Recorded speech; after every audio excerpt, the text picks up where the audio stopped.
لە دوای بڕیارەکەی دادگای ناوبژیوانی پاریس و گێڕانەوەی دەسەڵاتی هەناردەکردنی نەوت لە بەندەری جەیهانەوە بۆ ژێردەستی حکوومەتی ناوەند، جارێکی دیکە پرسی شکستی دەسەڵاتدارانی هەرێم لە کەرتی وزەدا چاودێر و هاوڵاتیانی بەخۆوە سەرقاڵ کردووە.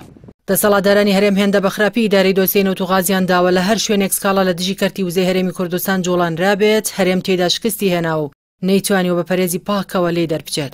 هەر بۆیە جگە لە سکاڵاکەی دادگای نێوبژیوانی پاریس، هەرێمی کوردستان پێشتریش لە سکاڵەکانی دادگای باڵای فیدراڵی عێراق و سکاڵەکانی کۆمپانیای دانەگازی ئیماراتی لە دادگای ناوبژیوانی نێودەوڵەتی لەندەنیش دۆڕاوە.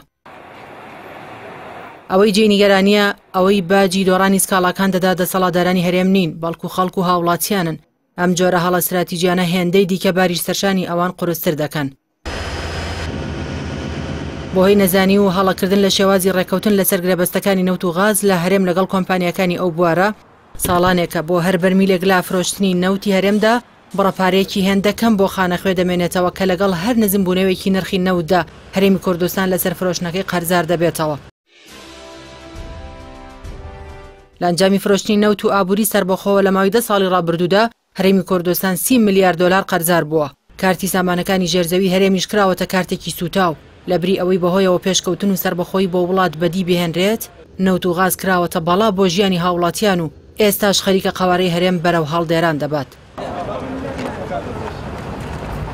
ساڵانێکە پارتی و یەکێتی نەوت و غاز و سامانەکانی دیکەی هەرێمی کوردستان وەک بارمتەی خۆیان بەکاردەهێنن و خستویانەتە خزمەت مانەوەی خۆیانەوە. ئێستاش کە خەریکە دۆسیی نەوت لە ژێر چنگی سەرانی ئەو دوو حیزبە دەردەهێنرێت، ڕاستیەوە دەردەکەوێت کە کۆمەڵگای نێودەوڵەتی خەریکە پشت لە حکومڕانی زەرد و سەوز دەکەن و چیدی پەردەپۆشی قۆڕەخکاریەکانیان ناکەن.